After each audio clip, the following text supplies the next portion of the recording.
Siya pala si Chris. Oo. Yan. At ako si Ace.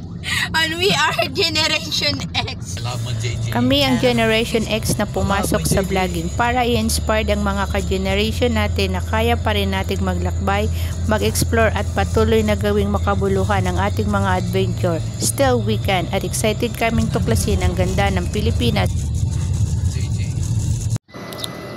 Ang Mahayhay Church o parokya ni San Gregorio Magno ay isa sa pinakamatandang simbahan sa Pilipinas.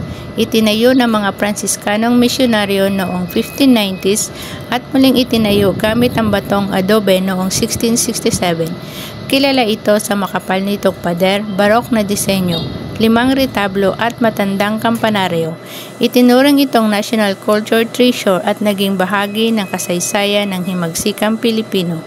Ayon sa alamat, nagmula ang pangalang Mahayhay sa salitang hay na binibigkas ng mga unang misyonaryo habang binabaybay ang matarik na bundok patungo sa bayan.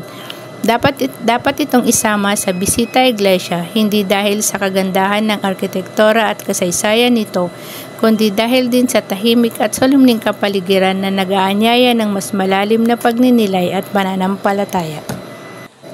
Ang Mahayhay Church o parokya ni San Gregorio Magno ay matatagpuan sa Mahayhay, Laguna, sa paanan ng Bundok Banahaw na sa timog ng Laguna. Malapit ito sa mga bayan ng Liliw, Nagcarlan at Luisiana. Ang simbahan ay madaling marating mula sa San Pablo City o Santa Cruz, Laguna, sa pamamagitan ng kalsadang paakyat sa bundok na nagbibigay ng malamig at preskong klima sa lugar.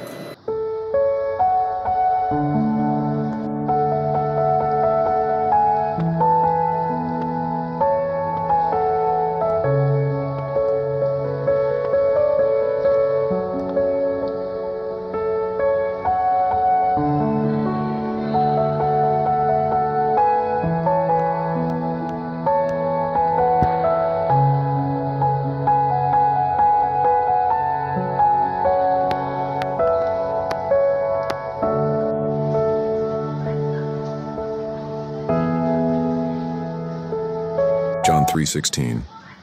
For God so loved the world, that he gave his only Son, that whoever believes in him should not perish, but have eternal life.